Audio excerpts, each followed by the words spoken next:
Bonjour mesdames et messieurs, nous arrivons au terme de notre série de vidéos.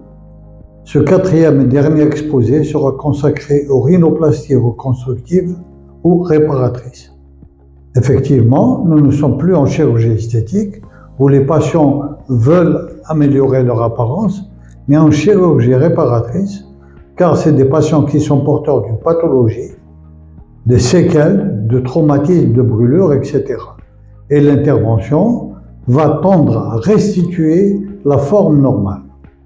On va commencer par les encelures nasales, qui est un véritable challenge thérapeutique. C'est une perte de projection de la charpente cartilagineuse ou osseuse du dorsum nasal. Elle est due à un défaut de développement de l'os et du cartilage du nez. C'est une affection congénitale.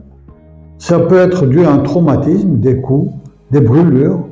Elle peut être due à des complications d'une intervention chirurgicale. C'est iatrogène, on appelle ça des traumatismes iatrogènes. Ou bien, ça peut être infectieux, la lèpre, qui est une grande pourvoitrice de ces lésions d'encelure, le noma, etc., ou toxiques.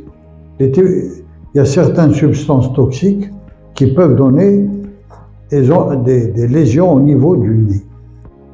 On va montrer ces deux premières patientes qui ont une encelure nasale qui est congénitale, il n'y a ni traumatisme, ni rien du tout, et chez qui une greffe osseuse avec des ostéotomies a permis de régler le problème. Maintenant, on va voir des encelures traumatiques, comme vous pouvez les voir, qui sont dues à des coups au niveau de la face. À gauche, c'est un jeune qui a une encelure cartilagineuse après traumatisme, après un coup. Nous avons fait des ostéotomies latérales et on a mis une greffe osseuse qui a réglé son problème. À droite, la même chose, grosse encelure due à un traumatisme, à des coups. Et voilà le résultat. On a fait des ostéotomies, on a pris la bosse osseuse en haut, au niveau des os du nez, et nous l'avons carrément mise au-dessus du cartilage, ce qui a réglé complètement son problème. Maintenant, on va parler d'une affection congénitale qui s'appelle le syndrome de Bender, qui est, en plus du nez, c'est un défaut de développement de toute la partie moyenne du nez. Vous voyez sur la gauche, il y a plusieurs types de Bender, des modérés, ça peut aller des modérés jusqu'au sévère. À gauche, vous avez un modéré, où on a juste fait une greffe osseuse qui a réglé le problème. Par contre, à droite, c'est un Bender très sévère, comme vous pouvez le voir en profil, et il a fallu mettre des greffes osseuses, des greffes au niveau des malaires et des greffes au niveau du maxillaire, qui a donné des résultats, ma foi, acceptables. Un autre Bender assez sévère, comme vous pouvez le voir, qui a nécessité 2 interventions chirurgicales. La première intervention a consisté à mettre une greffe osseuse du nez et au niveau du maxillaire. C'était insuffisant, il fallait mettre au niveau du malaire, et la greffe au niveau du nez n'était pas assez importante. On a dû remettre une autre greffe et on peut voir le résultat.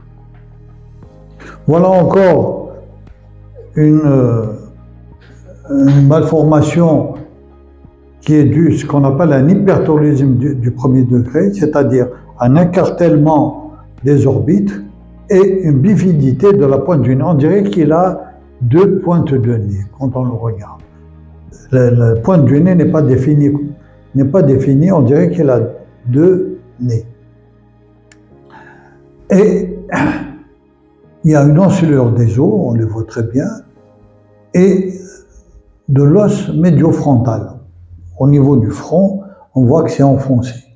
L'intervention a été laborieuse, mais on a réussi à donner une apparence un peu normale. Par une voie ouverte, on a remodelé la pointe, on a réuni les cartilages de la pointe, on a fait des ostéotomies latérales, des greffes aussi bien au niveau du nez qu'au niveau du front.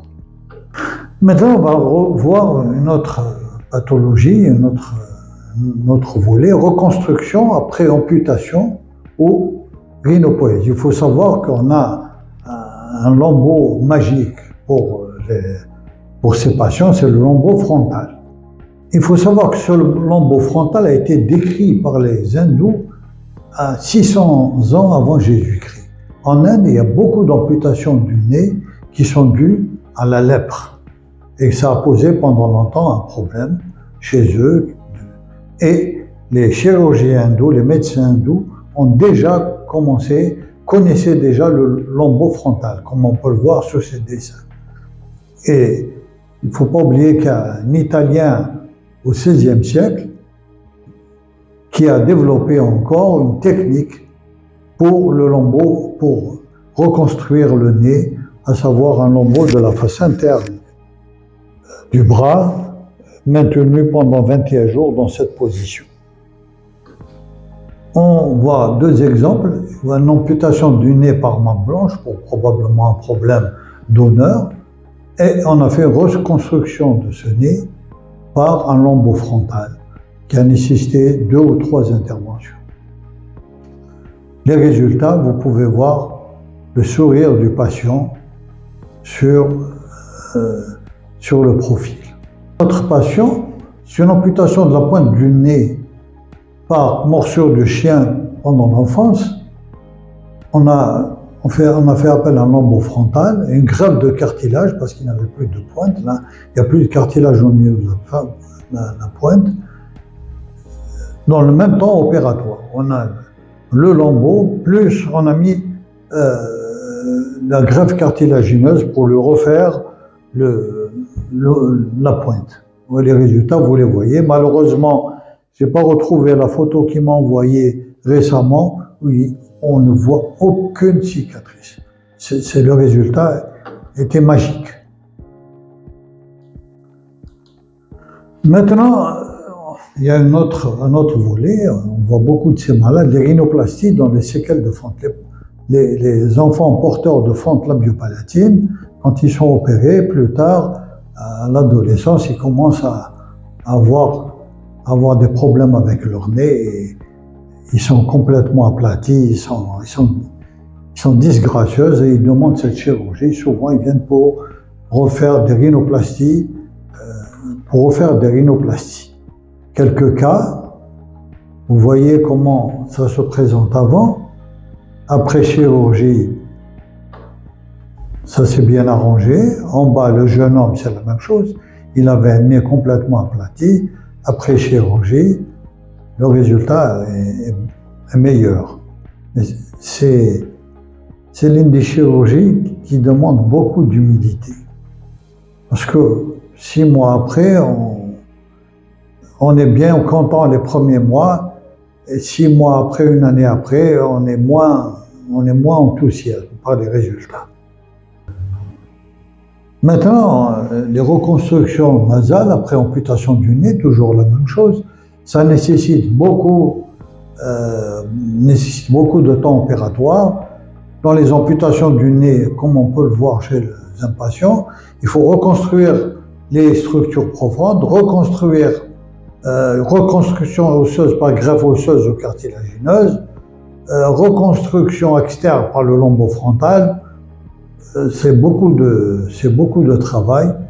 Le lambeau libre reste la meilleure option pour ces patients. Comme on peut le voir sur ce patient, il va encore nécessiter d'autres chirurgies, mais il n'a plus, on ne voit plus l'intérieur du nez. Et ce monsieur qui avait un cancer de la pointe du nez, à qui on a fait un lambeau frontal, on a réséqué complètement cette tumeur, on a fait un lambeau frontal et on peut voir les résultats. Maintenant, il y a les reconstructions après brûlure, il y en a beaucoup.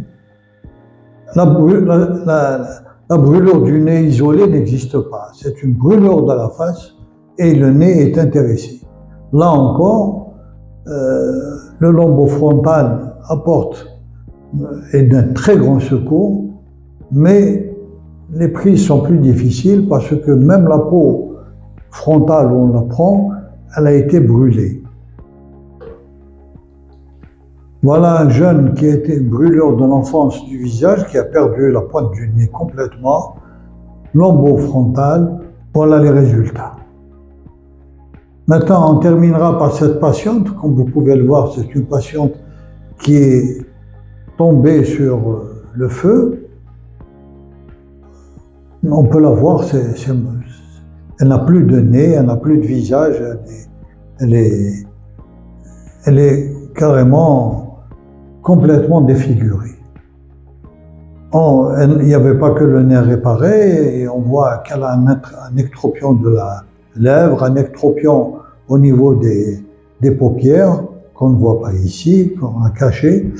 L'intervention n'a pas consisté uniquement à réparer le nez, mais il fallait réparer la lèvre, surtout inférieure, comme vous pouvez la voir. Les paupières ont été libérées, et en dernier, on a mis un lambeau libre, un lambeau frontal. Le problème d'un lambeau frontal qui nous a posé beaucoup de problèmes. Parce que toute la face était brûlée, la prise de ce lambeau sur le nez a été difficile. Ça a pris environ 3 mois pour que le lambeau prenne très bien. Il fallait croire, il fallait avoir la foi pour tenir 3 mois, pour laisser un lambeau 3 mois qui chaque fois ne tient pas. Mais en fin de compte, au 3e, 4e mois, on est très satisfait par ce résultat. Comme vous pouvez voir, cette patiente est devenue humaine. Mesdames et messieurs, nous arrivons au terme de ces vidéos où l'on a exposé une infime partie de notre expérience des rhinoplasties, qui est un sujet vaste, varié et qui souvent est un challenge. Nous sommes ouverts à des discussions sur ce sujet avec les confrères, les patients et tous les gens qui veulent discuter sur ce sujet. On peut nous contacter sur Facebook ou soit sur la messagerie de notre site www.esthétiquealgérie.com. Et je vous remercie et vous donne rendez-vous pour d'autres vidéos sur des sujets aussi intéressants. Et merci.